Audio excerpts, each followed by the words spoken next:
Seoul Central Bank released its revised data on the nation's second quarter GDP growth. Figures show the economy is slowing down compared to Q1. Kim Hyesung help us look beyond the numbers. South Korea's economy expanded at a slower than expected pace in the second quarter. According to the Bank of Korea on Tuesday, the country's GDP for the April to June period rose 0.6% on quarter, slower than the first quarter's 1% growth.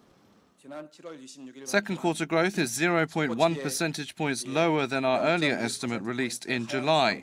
While facilities investment has been revised up 0.9% in the second quarter, construction investment, exports and imports have been revised down.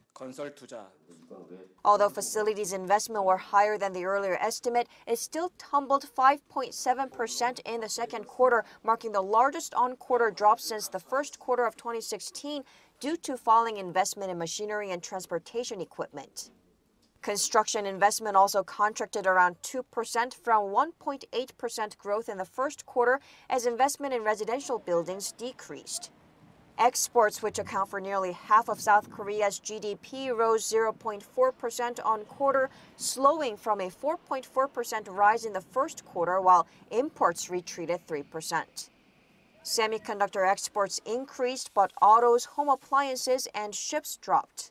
Private consumption rose 0.3% as consumers spent more on clothes and medical services, but it was still slower than first quarter's 0.7%.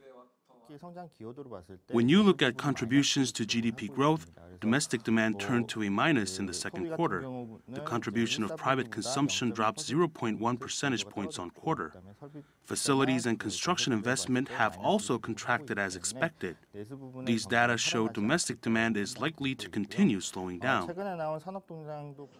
Government spending climbed 0.3%. Real gross national income shrank by 1% as import prices were higher than export prices. On-year GDP expanded by 2.8% in the second quarter, on par with the first quarter. The BOK says to reach its growth target of 2.9% for 2018, the local economy has to expand by 0.91 to 1.03% in the remaining two quarters. Kim Hyesung, Arirang News.